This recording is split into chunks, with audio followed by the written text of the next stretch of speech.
जी नाज़रीन, welcome back. एक दफ़ा फिर आपको खुशामदीद कहते हैं। Medicom Khelo Pakistan HBL PSL 10 powered by me body spray and the orchid school. इसके साथ मैं हूं आपका मेज़बान डॉक्टर बुलंद इकबाल। मेरे साथ मौजूद है मेरी साथी मेज़बान नसीम हमीद, और अभी हमें ज्वाइन किया है एक और गेस्ट ने जो कि अच्छे क्रिकेट एनालिस्ट हैं। हमारे साथ मौजूद हैं फरहान फरीद राजू साहब, जिन्हें हम खुशामदीद कहना चाहेंगे। अस्सलाम वालेकुम। वालेकुम सलाम। खैरियत से हैं सर? आप बहुत बहुत शुक्रिया तशरीफ़ लाए। नाज़रीन, इसके अलावा खालिद लतीफ़ साहब हमारे साथ मौजूद हैं और आमिर सरफराज साहब हमारे साथ मौजूद हैं।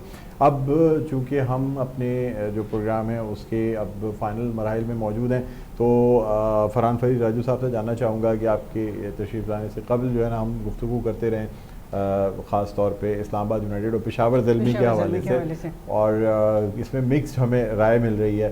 कोई कह रहा है जी इस्लामाबाद यूनाइटेड बड़ी पक्की टीम है, बड़ा अच्छा कॉम्बिनेशन है, अगर जीतती चली गई तो फिर जो है ना इस तरीके से तो टीम डेड हो जाएगी। नहीं, PSL को ज़िंदा रखने के लिए ज़रूरी है कि सारी टीमों को मैच जीतने का मौका मिले। आप क्या समझते हैं पेशावर ज़ल्मी के हवाले से? देखें, ये तो अपनी हमारी सोच है, ये ख्वाहिश हो सकती है कि सबको बराबर मौका मिले। गेम होता है, तैयार स्टेज तैयार होता है, जो परफॉर्म करता है उसकी जीत होती है।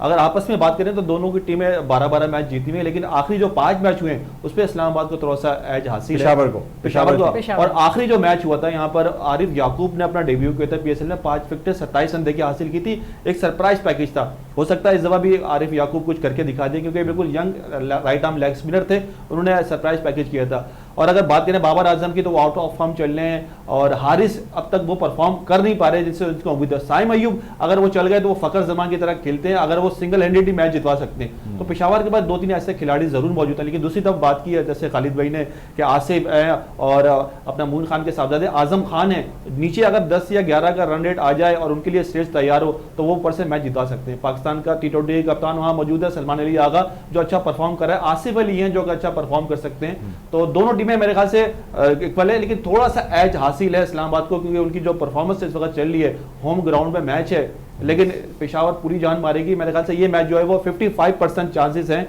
कि इस्लामाबाद जीते। 55% जो विनिंग प्रोबेबिलिटी है वो भी इस्लामाबाद की 54%। लेकिन हम बात कर रहे थे, जैसे पिछली बात हुई तो उसमें हमने देखा कि हमारे साथ जो नवीद अमीर साहब थे उन्होंने कहा था कि पेशावर की टीम भी जो है आज ये मैच जीत सकती है और जीतना भी चाहिए, क्योंकि हमने देखा कि इस्लामाबाद की टीम तो वैसे आउटस्टैंडिंग है ना परफॉर्मेंस उसकी। आप भी यही बात करें तो अब जो है हमने पिच की भी बात की और उसके हवाले से देखा, टॉस पे भी बात हुई, तो आप क्या कहते हैं कि कौन टॉस जीतेगा? तो शायद उस पर डिपेंडेड हो सकता है कि मैच वही जीते। देखिए, अब तक 4 जो मैच खेले गए हैं उसमें 3 दफ़ा ऐसा हुआ है कि जो जिस टीम ने पहले बैटिंग की है वो कामयाबी हासिल की है। एक दफ़ा ऐसा हुआ कि कराची ने टारगेट चेस किया, वो भी 235 रन का टारगेट चेस किया, बड़ा टारगेट।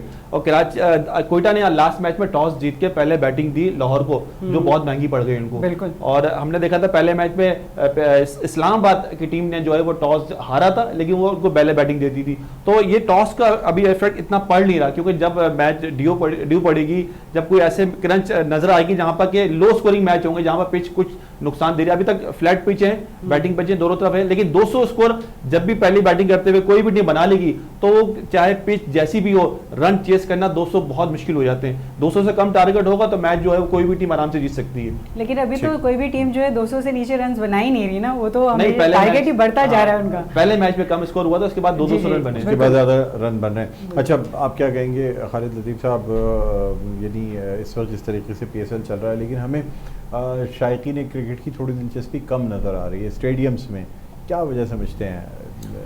मुझे सबको पता है, आपको पता है फ़लस्तीन के जो हाल है, जिस तरह वो चीज़ हो रहा है, और इस वक्त देखिए पूरी कौम ने, पूरी दुनिया ने, हर जगह, चाहे वो मुसलमान हो, क्रिश्चियन हो या यहूदी हो, वो सब इसके ख़िलाफ़ एहतजाज कर रहे हैं, और बहुत बड़ा एहतजाज है। और ये जो कुछ हो रहा है आपके सामने, हम इससे पीछे नहीं है, और ये जुल्म है, इसके साथ फ़लस्तीन के साथ हम भी खड़े हैं, सब खड़े हैं। और बात सही है, अगर कौम ने, एक पाकिस्तान की कौम ने, मुसलमानों ने और पूरी दुनिया में जितने भी लोगों ने अगर बॉयकआउट किया है इस वक्त किसी भी चीज़, सिर्फ PSL नहीं, आप देख लें कोई भी चीज़ हो रही हो उस पर बहुत कम रुझान। पाकिस्तान की क्रिकेट है ना, देखिए सर, हमारे देखें इस वक्त पाकिस्तान की जो कौम है, बॉयकॉट अपनी जगह, लेकिन क्रिकेट या मैचेस को कम से कम स्टेडियम में जाके देखना तो चाहिए। नहीं, देखना चाहिए और देखते भी हैं। मैं आपको बताऊं, असल में आप ये देखें ना, ये जो इस वक्त जो सिचुएशन बनी है ये नॉर्मल नहीं है।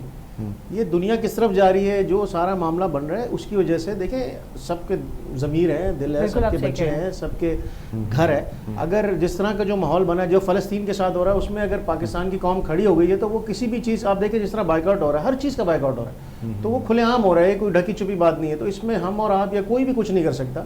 अगर वो क्रिकेट में ये तो बड़ी बात है कि टूर्नामेंट हो रहा है, वरना जिस तरह की सिचुएशन बनी है, जो कल आपने देखा कराची का हाल देखा, पूरा कराची सड़कों पे था, अभी पिंडी में सारा पूरा पिंडी बाहर था, पूरा लाहौर बाहर था, अभी सिर्फ उन्होंने बाइकआउट किया है और दूसरी तरफ नहीं आए। ये बड़ी अच्छी चीज़ है क्योंकि क्रिकेट से मतलब पूरा बाइकआउट हुआ है। लेकिन आमिर सरफराज साहब, आप क्या कहेंगे शायकीन क्रिकेट को, क्या स्टेडियम में ज़्यादा जाके, क्योंकि देखिए हमारा एक अपना इवेंट है, बाकी चीज़ें अपनी जगह, लेकिन एटलीस्ट हमें अपनी क्रिकेट को ज़रूर फ़रोग़ देना चाहिए। देखिए, जो जिन जज्बात का खालिद ने इजहार किया है वो अपनी जगह, और उसमें कोई दोबारा नहीं है, जो फैक्टर है। लेकिन मेरा शायद एक छोटा सा ख्याल ये है कि स्पोर्ट्स को तमाम चीज़ों से बालातर होकर चलना चाहिए, और स्पोर्ट्समैन स्पिरिट और स्पोर्ट्स की जो इनफरादियत या जो अहमियत है वो है ही है कि आप बहुत सारी चीज़ों से, सियासत से और मजहबी मसलकी और बहुत सारे फैक्टरों से हट कर लेके चलते हैं, और आपको एक डिफरेंट किस्म का एनवायरनमेंट देते हैं ग्रूमिंग के लिए और दूसरी चीज़ों के लिए। आपने भी लास्ट टाइम भी बात की थी कि हम जब प्रोग्राम में भी डिस्कस कर रहे थे तो आप कह रहे थे कि ये ब्रांड है हमारा, जी, क्रिकेट जो है हम ब्रांड बन चुका है, और पाकिस्तान के क्रिकेटर्स जो है दुनिया भर में अपनी हमें एहतजाज करने के लिए और बाइकाट करने के लिए लोगों के पास हजार मुख्तलिफ फोरम्स मौजूद हैं, प्लेटफॉर्म्स हैं, वो वहाँ अपना उसको कंटिन्यू रखें। लेकिन ज़ाती ख्याल है, मैं गुस्ताखी नहीं करूँगा, खालिद हमारे मोहतरम साथी हैं, लेकिन इन चीज़ों को थोड़ा सा शायद अलग रखना चाहिए। जैसे एक और फैक्टर भी है कि हमारी जो एक साल में परफॉर्मेंस है पाकिस्तान की, वो शायकीन क्रिकेट को ग्राउंड से दूर ले गई है, और पाकिस्तान की जो प्लेयर्स हैं उनकी अपनी, खासतौर पर बाबर आजम की बात करें, फखर की बात करें, जिनको लोग देखना चाहते हैं, बड़ा स्कोर करना चाहते हैं, और पाकिस्तान की जो क्रिकेट बोर्ड की जो परफॉर्मेंस है वो सबके सामने है। और डोमेस्टिक क्रिकेट का क्या हाल हुआ है, लोग क्रिकेट से तंग आ चुके हैं, क्योंकि लोग इतना बोल बोल के, और उनके कहने में कुछ होता नहीं है। ICC champions trophy, T20 world cup, 50 over का वर्ल्ड कप, फिर अपना डोमेस्टिक क्रिकेट, मतलब तबाह हाल के शिकार है। तो लोग मायूस हो चुके हैं, एक ये बहुत बड़ी वजह है दूर लेके जा रहे हैं। बिल्कुल है, जैसे खालिद ने भी कहा, वो फैक्टर अपनी जगह, इनका जो पाकिस्तान की परफॉर्मेंस है वो अपनी जगह, स्टार प्लेयर्स का परफॉर्म ना करना खासतौर पे तसलसल से, वो अपनी जगह, ये सारे फैक्टर मिलके हम जो है वो थोड़ी सी दिलचस्पी देख रहे हैं। देखिए ना, हम हॉकी का हाल देख चुके हैं, ये वही अनफॉर्चुनेटली हम उसी तरफ जा रहे हैं। जो है वो ओलंपिक जीतते थे, वर्ल्ड चैंपियनशिप जीतते थे, उसके बाद हम चैंपियंस ट्रॉफी जीतते थे। जिस तरह डिपार्टमेंटल स्पोर्ट्स आपकी खत्म हुई ना, तो उसी वक्त अभी आपने ओलंपिक की बात किया, तो ओलंपिक क्रिकेट में, ओलंपिक में क्रिकेट आ रहा है और पाकिस्तान नहीं आ सकता, क्योंकि पाकिस्तान की रैंकिंग 8वीं है और 6 टीमें होंगी। अच्छा, देखिए जी खालिद लतीफ़ साहब, ये मैं आपको बताऊं,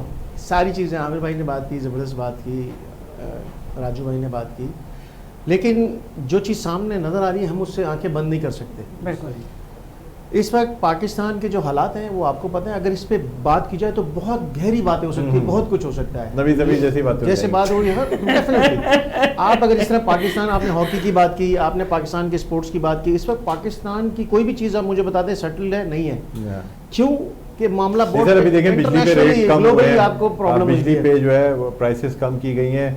शहबाज शरीफ साहब के डेली हमें, हम जिसको कॉल करते हैं, हाँ बिल्कुल, तो सलाम करके बताते हैं, वज़ीर आज़म हमें डायरेक्ट बता रहे हैं, सुकून मिलता है कि देखें वज़ीर आज़म साहब से बराह रास्त बात करें, थोड़ी देर की तो इंसान परेशान हो जाता है। मैं कॉल मिलाई नसीम को, और आगे से आवाज आपको कॉल मिलाई तो आगे से आवाज आई, थोड़ी देर की मुझे बड़ी खुशी हो गई। अल्लाह का शुक्र है कि हम भी वज़ीर आज़म साहब से बात कर रहे हैं, और एक एक शख्स को ये बात पता चलती जा रही है कि सनती सार्फिन पे 7 रुपए कितने पैसे कम हुए, घरेलू सार्फिन पे अब हर शख्स अपने बिजली का बिल का इंतजार कर रहा है कि कब बिजली का बिल आएगा, और उसकी एक ठंड पड़ेगी देख के कि वाकई बिजली के बिल कह ये रहे कि अब पाकिस्तान तरक्की की राह पे गामजन हो चुका है। एक बात तो जैसे हम बात कर रहे लास्ट थे, मिनट है प्रोग्राम का, तो नसीम इससे सब आपसे पहले शुरू करते हैं, आप क्या कहती हैं मैच के हवाले से? मैं आज यही कहूंगी कि जो भी टीम परफॉर्म कर रही है वो जाहिर सी बात है पूरा नहीं, अब कल आपकी प्रेडिक्शन गलत है, आपको एक टीम का नाम लेना होगा, इस्लामाबाद यूनाइटेड, मैं आज पेशावर के साथ, मैं पेशावर, आप सिर्फ ये नसीम की आदत है, सिर्फ ये देख रही होती है हमारे पैनलिस्ट किसको क्या है। नहीं, मैंने तो आज ये सब इस्लामाबाद की बात कर रही, नहीं इस्लामाबाद की, मैं पेशावर जो है ना, ये कहती कि नहीं जी इस्लामाबाद, अब आज इन्होंने सबने बोल दिया पेशावर के साथ, तो आज ये कह रही है जी पेशावर। चले ठीक है, अभी पेनल्टी लगनी शुरू हो गई है, एक इनकी प्रेडिक्शन गलत हुई है, और अब अगर मजीद 2-3 प्रेडिक्शन गलत हुई तो फिर सबके लिए प्रोग्राम के बाद खाना जो है ना वो मुझे नसीम की तरफ फरहान से साहब से होगा, जो है ना वो चाहे मशवरा घर करना से बना पड़ेगा। के लाएं या हमें बाहर से खाना खिलाएं। बिल्कुल, बिल्कुल। ठीक है, खालिद लतीफ़ साहब क्या कहते हैं सर आप? दोनों वक्त का टीमें बड़ी बैलेंस हैं, बट वही मैं पहले दिन जब से हम शो शुरू हुआ है मैं बता रहा हूँ पिच का बिहेव जो है ना वो देखना पड़ेगा। कौन सी टीम? दोनों टीम का टीमें नाम बैलेंस है मेरे टीम सामने का बड़ा नाम लगा- बताइए। एक नाम देना होगा, डिप्लोमेसी नहीं चलेगी। नहीं डिप्लोमेसी नहीं कर अच्छा, रहा, जो आज पहली आज बैटिंग डॉक्टर करेगी साहब वो ने छोड़ना जीतेगी। नहीं है, पहले टीम का नाम जिसने पूछना है। पहली बैटिंग की वो जीतेगी। चले ठीक है, आप चलें, बताएं। ये- पेशावर ज़ल्मी इस्लामाबाद यूनाइटेड, बस दो ही ऑप्शन है। हाँ, मेरे खौफ में जो है वो इस वक्त पेशावर ज़ल्मी, बाबर आजम और साइम पेशावर अय्यूब आज ज़ल्मी कुछ करेंगे। चले ठीक है। आमिर सरफराज साहब, मेरा अंदाज़ा भी ये है, अगर पेशावर ज़ल्मी, पेशावर ज़ल्मी के चांसेस ज़्यादा डॉक्टर हैं। साहब ठीक है। वोटिंग मैं तो कह रहा हूँ इस्लामाबाद यूनाइटेड, देख लेते हैं, किसी एक को कॉन्फ्लिक्ट करना चाहिए वरना वन साइडेड चीज़ हो जाएगी। चले, बहुत बहुत शुक्रिया आमिर सरफराज साहब, आपका बहुत बहुत शुक्रिया। फरहान फरीद राजू साहब आपका शुक्रिया, और खालिद लतीफ़ साहब का बहुत बहुत शुक्रिया। नसीम आपका बहुत बहुत शुक्रिया। यहाँ अब हमारे प्रोग्राम का वक्त जो है वो अपने अख्ताम पर पहुँचता है। मुझे बुलंद इकबाल को इजाज़त दीजिए और मेरी साथी मेज़बान नसीम हमीद को भी इजाज़त दीजिए। अपना बहुत ख्याल रखिएगा। अल्लाह हाफ़िज़।